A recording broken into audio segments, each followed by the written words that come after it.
close enough. We both in there. We're good. And welcome to the Milo Beasley. Oh my God! Oh. Alright, we're gonna redo that one. Oh, this one's good. You got it great. You got it down. And welcome to the Milo Beasley Show. Episode number 63. That's my high school football jersey number. Was it? Absolutely. That's amazing. It was like meant to be. It was meant to be. It was meant to be. 63. My guest this week here on episode 63 of the Milo Beasley Show is a longtime friend of mine. Yeah, a long time.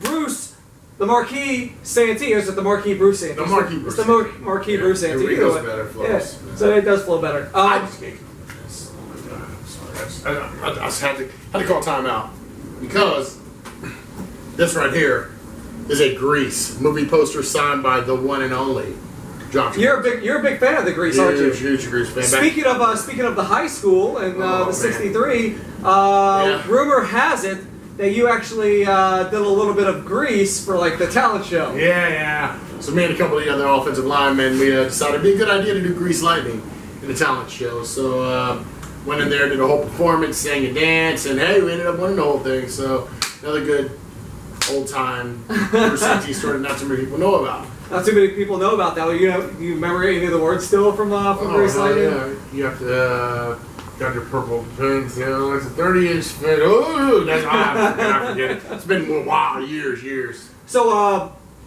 lot of people here in the Florida wrestling scene know who you are, mainly because you have a big voice, and not just we're talking vocally, but online presence. Yes. And I like to impose my will online. And recently, a couple weeks ago, you did something that literally nobody thought that you would do. Oh yeah. And that is you teamed. You actually wrestled in, I believe, in wrestling, and teamed with Mr. Saint Laurent MSL. How did that come about? Did he pick up the phone and was like, "Hey Bruce, I'm going to make you an offer you can't refuse," or "Hey, let's make them talk"? Yeah, a little bit of both. MSL.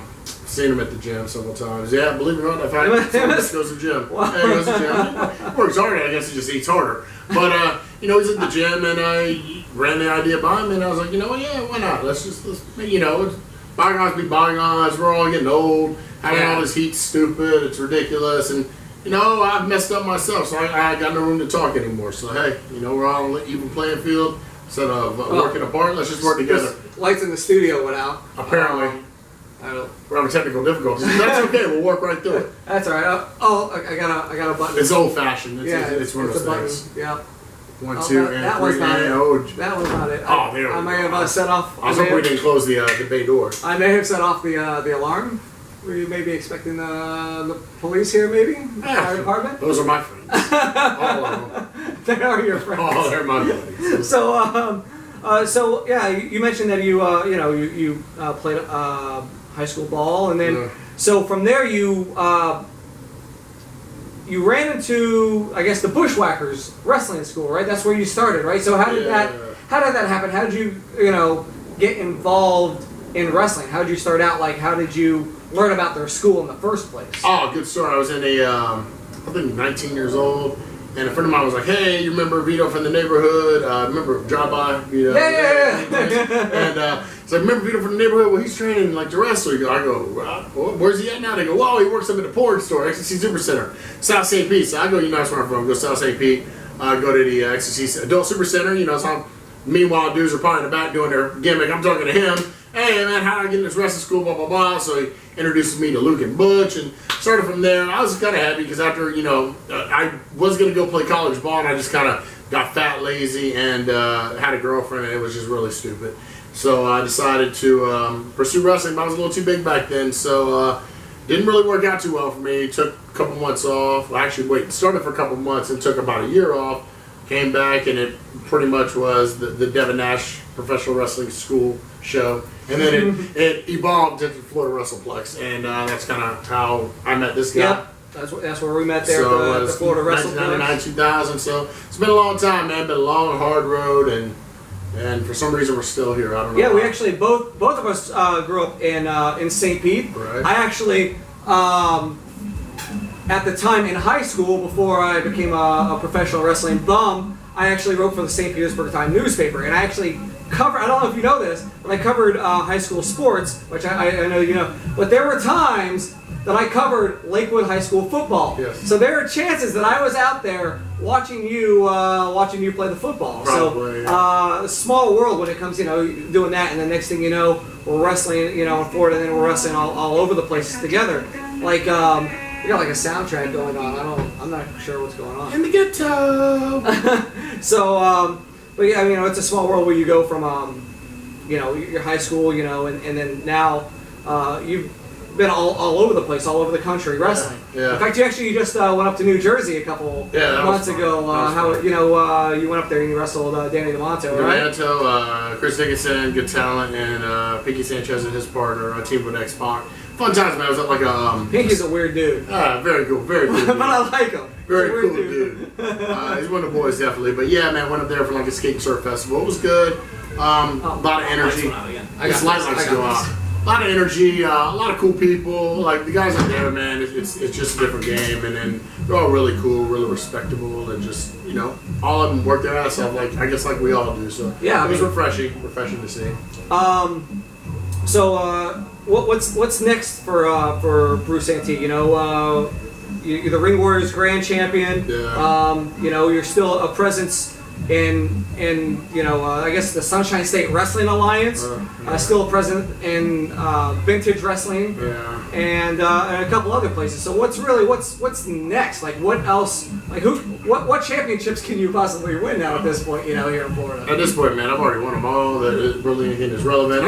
You're still 13 years running the New Breed Pro Wrestling Heavyweight Champion. New Breed Pro Wrestling. I'm 13 years running New Breed Pro Wrestling Cruiserweight Champion. I mean, you ain't gonna do this. Sorry, it ain't gonna happen. But no, there's nothing really, in my future, man. My time's about done. I've done everything I ever wanted to do. I'm not trying to make it to WWE. We all know that's not gonna happen. I've had my chances, and those chances were very good, and I got positive feedback. But I never did the follow up I was supposed to. Never made the commitments I was supposed to. Always had a very good day job, and never really wanted to leave that comfort zone. I don't like traveling either. So for me, man, just kind of, I'm winding it down, but I'm always up for a good fight. And I'll always. And you're helping develop the next pardon the pun, generation of wrestlers, Generation Genesis. Yeah. Some of your guys you actually wrestled last night. Yeah. Good guys coming along, and those guys could very well be the future of Florida wrestling, if not something more. Absolutely, guys. I like to take guys that I see something in under my wing.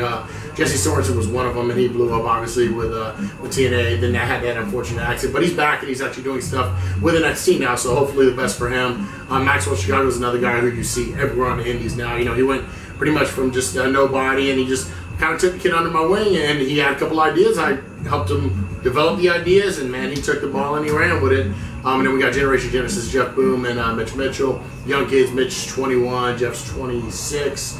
Young, built, hungry. Youngry, as we like to call it here in the Tampa Bay area. Yeah, thank you, Raheem Morris. Youngry kids, and I think these guys are the future of our business, and I look forward to seeing what they're going to do. And as long as they're around, I'll stick around. Whether it be in a wrestling role, a mentorship role, booking role. I got a good mind for the business when I'm not drinking, which we're not going to drink anymore. But that's kind of where I'm at. I'm winding it down. I know my role, I know my place, but I still like to do good business and business. That makes sense. So. Yeah. It does make perfect sense, for somebody, like myself too. We've both been doing this, 17, 18 years at this point. Yeah, somewhere and it just seems like forever ago that we started. But then in another sense, it also seems like yesterday that, you were out there on the road doing what you needed to do. Quickie Mart. Actually, we try to show the fans at home. It's my first T-shirt. It's obviously been worn. I got like 5 more of them at the house, legit, too. Never worn. Bruce and I actually did a T-shirt exchange in a match. I had my Naphtali shirt at the time, and Bruce had his Quickie Mart shirt. We're like, hey, that's a nice shirt. That's a nice shirt. We did our T-shirt exchange in the ring. It was like a soccer game. It was a friendly wrestling exhibition. So again, I've known you for a long time, and one thing that I do know, and this is going to segment into the Milo Beasley Show Top 5, is that you are a big fan of the boy bands. I love boy bands. All right. Yeah. So Top 5 Bruce Santee boy bands. Top 5. We'll go 5 New Kids on the Block. 498 degrees. I actually talked about them today because it is 98 degrees It here in definitely Florida. is. I'll go 3 NSYNC, 2 Backstreet Boys, and my number one boy band of all time is... It's LFO. Absolute, the light, funky ones. Because it gets absolutely no worse than any lyrics they've ever produced. And those guys made some money being terrible singers and terrible musicians, and didn't even write their songs. No. But if they did, they were terrible. I love it. Terrible sells to me. All right, so before we wrap up, you want to let the fans know where they can find you on the social medias, on the Facebook, let's see, the Facebook, the Tinder. Tinder, just swipe right, ladies. Dudes, don't swipe. You guys should be looking at me anyway. Plentyoffish.com, Bruce. No, that's let's see, Facebook.com, Bruce Santee. That's pretty much it. Just look me up, Bruce Santee. There's 2 profiles. Click the one that's more of a wrestling looking one because the other one's personal and for business, and for other business purposes. So, anyway, look for me. You know, I'll be around for a couple more years in whatever capacity that they'll have me around, and looking to still do positive things, a little more positive things than I've done the past year or 2. So, I'm still going to be around and hopefully do what's best for business. Cool. Well, thanks for coming on. Let's go watch some wrestling, and we'll catch you next week on the Milo Beasley Show. All right, thanks for having me on, brother. Appreciate it.